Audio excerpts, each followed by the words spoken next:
जय श्री कृष्ण बच्चों।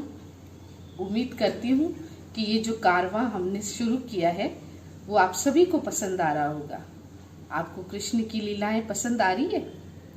तो चलो इसी कारवां को आगे बढ़ाते हैं और मैं आपको कृष्ण की कुछ अलग अलग कथाएं सुनाती हूँ। अब कृष्ण थोड़े बड़े होने लगे। एक दिन उनकी मैया ने बोला कि कृष्ण जाओ बाहर से गाय के छोटे से बछड़े को छुड़ा दो और उसको घर में ले आओ। कृष्ण जब उस बछड़े को घर में लेके आ रहा था तो देखा कि यशोदा मैया ने ऊपर छीके पे मटकी में बहुत सारा मक्खन डाला हुआ है। कृष्ण के तो मुंह में पानी आने लगा, लेकिन अब क्या करे, वो तो वहां तक पहुंच ही नहीं सकता। कृष्ण भगवान ने बहुत सोचा क्या करूं। उन्होंने बछड़े की तरफ देखा और कहा चलो मैं बछड़े के ऊपर खड़ा हो जाता हूँ और मटकी में से माखन खा लेता हूँ। वो बछड़े के ऊपर खड़े हुए और मटकी में से गपा गप सारा मक्खन खाने लगे। पता है इतने में क्या हुआ? इतने में बछड़ा वहां से भाग गया और कृष्ण भगवान तो मटकी पे ही झूलते रह गए। अब तो वो जोर जोर से चिल्लाने लगे, मैया बचाओ, मैया बचाओ, मैया बचाओ। मैया भागते भागते आई और जोर जोर से हंसने लगी। बोला अरे बदमाश, तुझे मक्खन खाना था तो मुझे पहले ही बोल देता, इसके ऊपर क्यों चढ़ा? अब तो मैं तुझे उठाऊंगी भी नहीं। फिर कृष्ण भगवान ने बोला सॉरी, मैं अब नहीं करूंगा, माफ कर दो मैया, मुझे उतार दो। फिर मैया ने उन्हें नीचे उतारा और खूब सारा मक्खन खिलाया। धीरे धीरे कृष्ण भगवान बड़े होने लगे। उनके बहुत सारे बाल सखा भी होने लगे। तो पता है वो क्या करते थे? वो अपने सारे बाल सखाओं को लेकर गांव में अलग अलग लोगों के घर जाते और चुरा चुरा के खूब सारा मक्खन खाते थे। अरे आजा सुदामा, अरे आजा गोपाला, अरे आ जाओ, सब आ जाओ। और धीरे धीरे वो सबके घर जाते।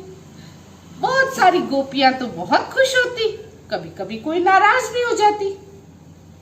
एक दिन तो उन्होंने क्या किया कि बलराम भैया के साथ मिलकर गोपियों के वहां जाकर सारे बछड़ों की रस्सी खोल दी और उनको बोला जाओ अपनी अपनी मम्मी का दूध पी लो। सारे बछड़े गए और गाय का सारा दूध पी गया। बेचारी गोपियां देखती रह गई, लेकिन वो कृष्ण से इतना प्यार करती थी कि वो हंसती रही और उन्होंने कृष्ण को कुछ नहीं बोला। लेकिन इन्हीं गोपियों में थी एक काकी। वो कृष्ण को देख के खुश तो बहुत होती थी, लेकिन कभी कभी नाराज भी बहुत होती थी। जब मर्जी जब यशोदा मैया के पास जाके शिकायत करने लग जाती थी, यशोदा तेरा लल्ला तो चोर है, मेरे घर आके माखन खाता है। यशोदा मैया कहती मेरा लल्ला तुम्हारे घर आके मक्खन क्यों खाएगा, मेरे घर क्या मक्खन की कमी है? लेकिन वो मानती नहीं थी। एक दिन क्या हुआ, कृष्ण भगवान बाहर गए और अपने सारे दोस्तों को बुलाया कि चलो चलो चलो चलो, काकी तो घर से बाहर गई है और चलकर अपन उनके घर मक्खन खाते हैं। वो सब लोग गए, काकी की रसोई का दरवाजा खोला और अंदर से मक्खन खाने लगे। इतने में अचानक वहां काकी धमक गई। काकी ने बोला कान्हा, आज तो मैं तुझे पकड़ के रहूंगी। और उन्होंने तो कहा कि काकी मैं तो छोटा बच्चा हूँ, मुझे तो आपको अपनी गोदी में बिठा के मक्खन खिलाना चाहिए, आप ऐसे गुस्सा क्यों होती हो? तो उन्होंने कहा कि अच्छा, जब भी मैं तेरी मम्मा को बोलती हूँ कि तेरा लल्ला मक्खन खाता है तो वो मानती नहीं है। आज तो मैं ऐसा करती हूँ कि तेरे को रस्सी से ही बांध देती हूँ। और उन्होंने कृष्ण भगवान को अब रस्सी से बांध दिया और बोला यही बैठ, मैं अभी तेरी मम्मी को बुला के लाती हूँ। और काकी तो इतनी खुश हो रही थी मन में कि चलो आज मैं यशोदा को दिखा दूंगी कि तेरा लल्ला तो चोर है। और वो जैसे ही घर पे गई और आवाज लगाई अरे यशोदा, ओ यशोदा, तो यशोदा मैया बाहर आई। क्या हुआ काकी? कि आज तो तुम मेरे घर चलो, आज मैं तेरे कान्हा को बांध के आई हूँ। सारे गांव का मक्खन चोरी करके खाता है तेरा कान्हा और मनसुखा और सुदामा को भी साथ में रखता है। तो यशोदा मैया को तो हंसी आ गई, क्या बात कर रही हो, चलो अंदर चलो आप पहले। उसने कहा मैं नहीं, अंदर नहीं चलूंगी। कि चलो तो सही। और यशोदा मैया उसको कमरे में ले गई तो देखा वहां तो कृष्णा सो रहा है। काकी को तो घबराहट हो गई, ओ ये क्या हुआ, मैं तो कान्हा को वहां भाग के आई थी। वो भाग के अपने घर गई तो क्या देखा कि कान्हा तो वहां पे ही बंधा हुआ है। काकी को तो जोर से चक्कर आ गए और चाची तो वहीं गिर गई। लेकिन यशोदा मैया को तो अंदर ही अंदर बहुत दुख होने लगा कि क्यों मेरे कान्हा के लिए सब लोग ये बोलते हैं कि आपका कान्हा चोर है, वो तो हमारा मक्खन चुराता है। तो उन्होंने कान्हा को बोला कि कान्हा, सब लोग तुम्हारी शिकायत करते हैं ना, तो मैं आज से तुमसे बात ही नहीं करूंगी। कान्हा को तो बहुत दुख होने लगा और वो अपनी मैया को मनाने लगी। जय श्री कृष्णा बच्चों। तो आपने आज भगवान कृष्ण की एक अनुपम लीला का वर्णन सुना। हाँ, माखन लीला, माखन चुराकर खाने की लीला। भगवान को माखन इतना पसंद था बच्चों, और माखन को हमारे धर्म शास्त्रों में गौधन कहा गया है।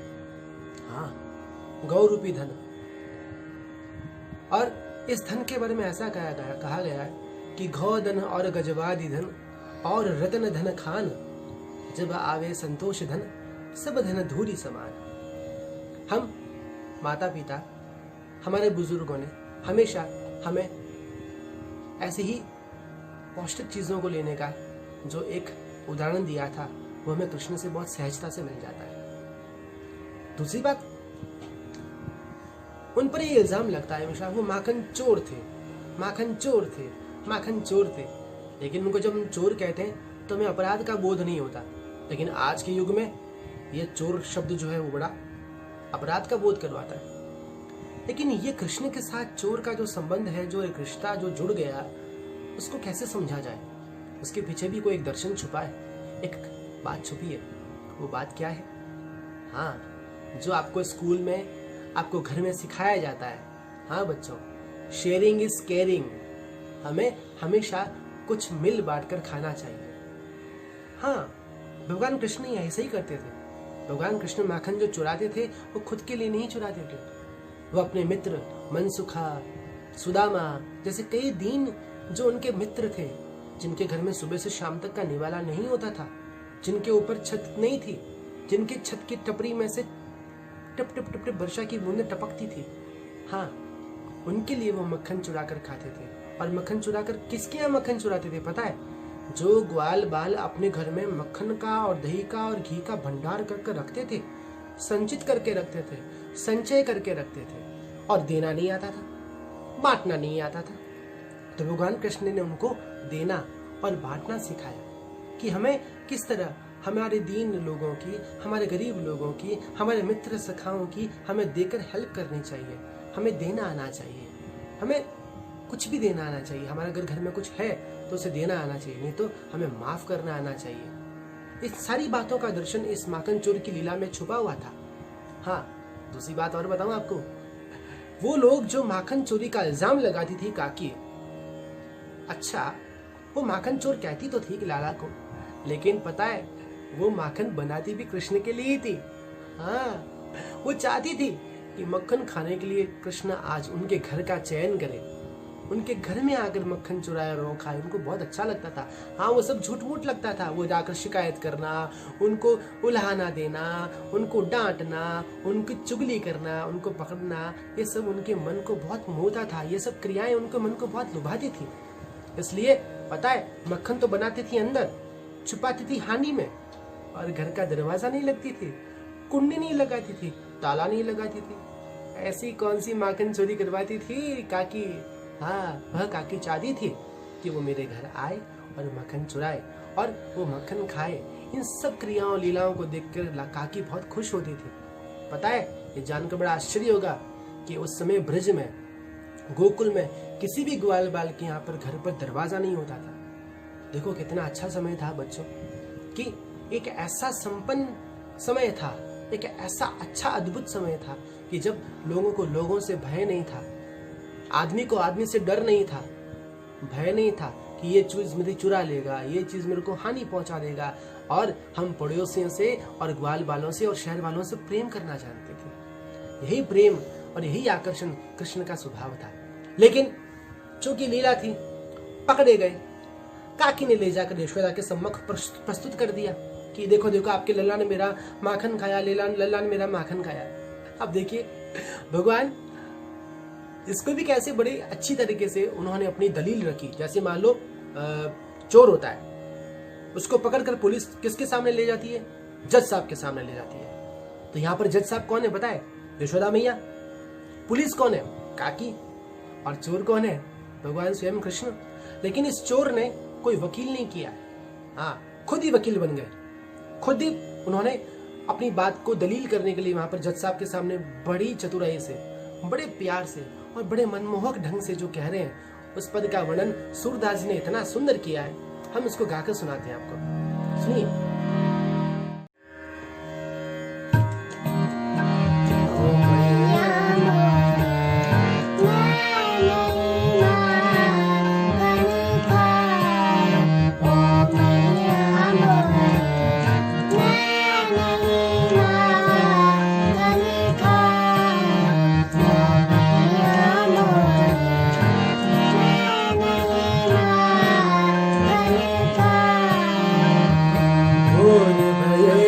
गैयन के पाछे मधुबन मोहे पठायो, भोर भये गैयन के पाछे मधुबन मोहे पठायो।